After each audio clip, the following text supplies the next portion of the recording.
Eyo par, good day. Nandito tayo ngayon sa loop. Nagbubunot ako ng mga pako par. Ayan. Kakalasin na natin yan. Dalawa kami ni Utol dyan, baka mahulog yan dun eh. Ayan, kinalas ko na dito.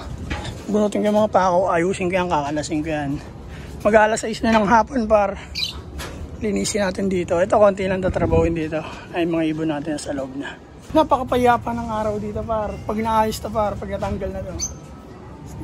Basta, marami pa mangyayari dito par. Wala pang isang taon. Kinalas na naman natin pero mas maganda na ngayon. Sabi ko maganda na ngayon kasi aliwalas yung par. Eh, bukas lang lahat yan. Kasi magkakape ka dito ay papalipad ka dyan ay talaga naman. Yung isang ibon natin par nawala ng 2 araw yan. Nakawala sa cage. Bumalik ngayon lang. Hindi ko alam saan nagpunta yan. Nahuli siguro, 2 araw na wala. Yan, pagbalik niya, wala na yung loop niya. Trapdoor niya dati sa bubong eh. Ngayon, wala na, di niya alam. Kanina pa yan dyan. Tapisahan namin yan par dito para naman uuwi. Yan, kala namin bobo eh. Pag nawala siya, di nawala siya. Magbubunot mo na ng pako par. Trabaho tayo par. Let's go.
Bunot ang pako para safe. First. Safety first tayo par. You know. Good day par. Yo par. Alas 6 na. Dito na si Utol. Nilinis kami.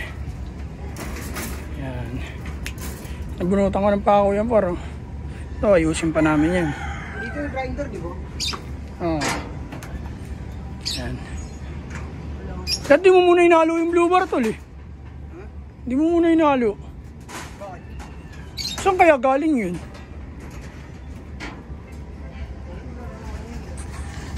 Aray ko!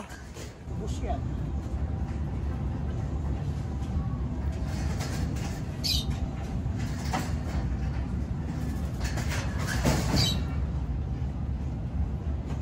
Anak ng Johnson yan?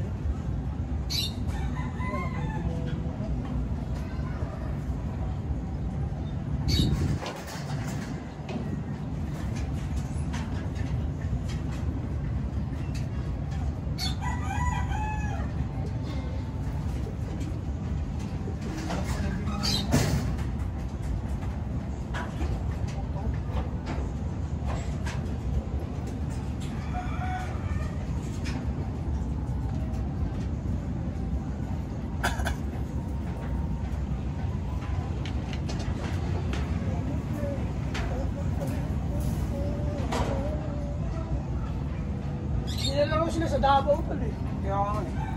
Hindi kasama kasi siya sa mga tumakas tol. Tumakas. Tumakas yun sa munti. Okay. Kasama siya dun. Kakusan niya ba? Yo par, dito lang par. Good day. Trabaho muna kami par. Let's go. Yeah.